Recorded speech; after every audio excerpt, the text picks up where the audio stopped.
APSC কেলেংকাৰীৰ দালালিত ব্যৱহাৰ হোৱা 6খন গাড়ীৰ পৰিচয় DY365ৰ হাতত 2011ৰ পৰা 2014 চনলৈকে দালালিত ব্যৱহাৰ হৈছিল গাড়ীকেইখন এবাৰ আৰক্ষীৰ তদন্তৰ আওতালৈ আহিল দালালিত ব্যৱহাৰ হোৱা গাড়ীৰ গৰাকী সমাপ্ত হোৱাৰ পথত APSC কেলেংকাৰীৰ তদন্ত প্ৰক্ৰিয়া কিন্তু কেলেংকাৰীটো সম্পূৰ্ণ হোৱাৰ পূৰ্বে আৰক্ষীৰ হাতত পৰিছেহি 6খনকৈ গাড়ীৰ তথ্য এই গাড়ীকেইখনৰ ভিতৰত আছে ৰাকেশ পাল আৰু তেওঁৰ পত্নীৰ দুখন গাড়ীও আৰক্ষীৰ হাতত থকা এই গাড়ীকেইখনৰ তালিকা আহি পৰিছেহি DY365ৰ হাতত দালালিত ব্যৱহাৰ হৈছিল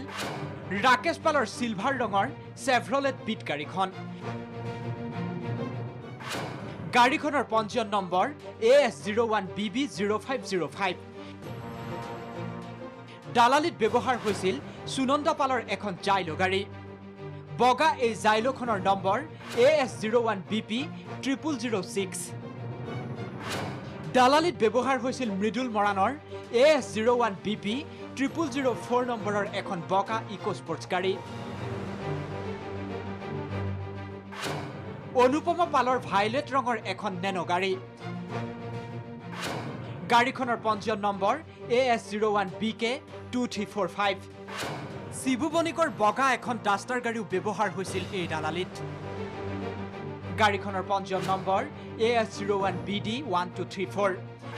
সঞ্জীৱ দে নামৰ এজনৰ জাইলো গাড়ীও ব্যৱহাৰ হৈছিল APSCৰ দালালিত বগা গাড়ীখনৰ নম্বৰ AS01AT745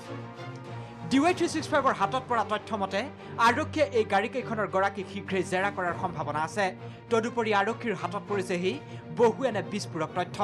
যাৰ ভিত্তিত শীঘ্ৰেই আৰক্ষীৰ আওতালৈ আহিব বহু ডাঙৰ ডাঙৰ দাম কেমেৰা পাৰ্চন জিতু তালুকদাৰৰ সৈতে মাধৱ দাস DY365